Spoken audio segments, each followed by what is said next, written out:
The Everglades in Florida, thousands of hungry alligators, crocodiles and pythons, plus swarms of mosquitoes, heat and humidity. Alcatraz Alligator is hell on earth, and this is where dangerous illegal immigrants will soon be sent to await deportation. Welcome to Alligator, Alcatraz. The entrance here is a 30-foot tall wall. None of this was here 5 days ago. It's got razor wire on the top, just unbelievably impressive what the state of Florida has done here. Over my shoulder is the actual facility. As you can see, we'll be entering soon. This is the entry gate for Alligator Alcatraz. Got mosquitoes everywhere. They're like playing. There you go. Look at that. Not a fun place.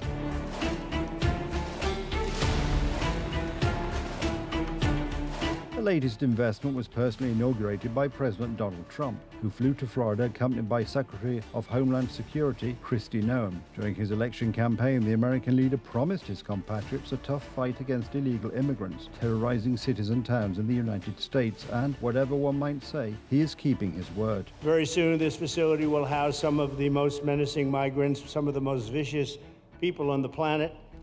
We're surrounded by miles of treacherous swampland, and the only way out is really deportation. And a lot of these people are self-deporting back to their country where they came from. 3,000 places are already waiting for their first occupants, with a target of 5,000. Harsh conditions, bunk beds, rooms surrounded by wire fences. Donald Trump's administration does not intend to treat those who have threatened people's safety in any special way. We are going after murderers and rapists and traffickers and drug dealers and getting them off the streets and getting them out of this country, because Joe Biden let the worst of the worst come in here. The other day I was talking to some marshals that have been partnering with ICE. They said that they had detained a cannibal and put him on a plane to take him home, and while they had him in his seat, he started to eat himself, and they had to get him off and get him medical attention. These are the kind of deranged individuals that are on our streets in America that we're trying to target and get out of our country.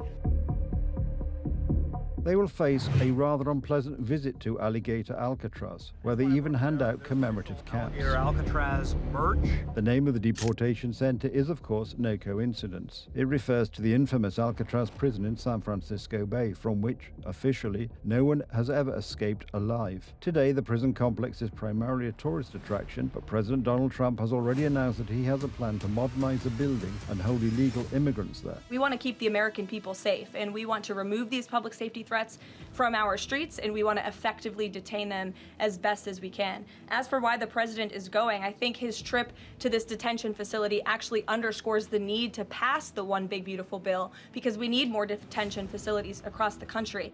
After 4 years of Democratic rule, which allowed millions of illegal and dangerous immigrants into the country without control, Donald Trump has ordered a tough immigration policy. The most dangerous criminals are finally being handed over to the authorities, with the aim of deporting them as quickly as possible. Some of them end up in Guantanamo prison in Cuba or in El Salvador, with which the United States authorities have concluded an agreement, and the new destination is Florida and the Everglades. It's the most secure illegal alien detainee processing and deportation center in the country. We've been working with President Trump's administration on illegal immigration from the time he got sworn in. We proposed to do this, but they approved it and said, okay, guys, get going, do this at this airport in the middle of the Florida Everglades. And we did it in about a week.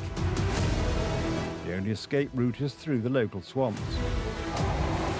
The residents of the Everglades are just waiting for that.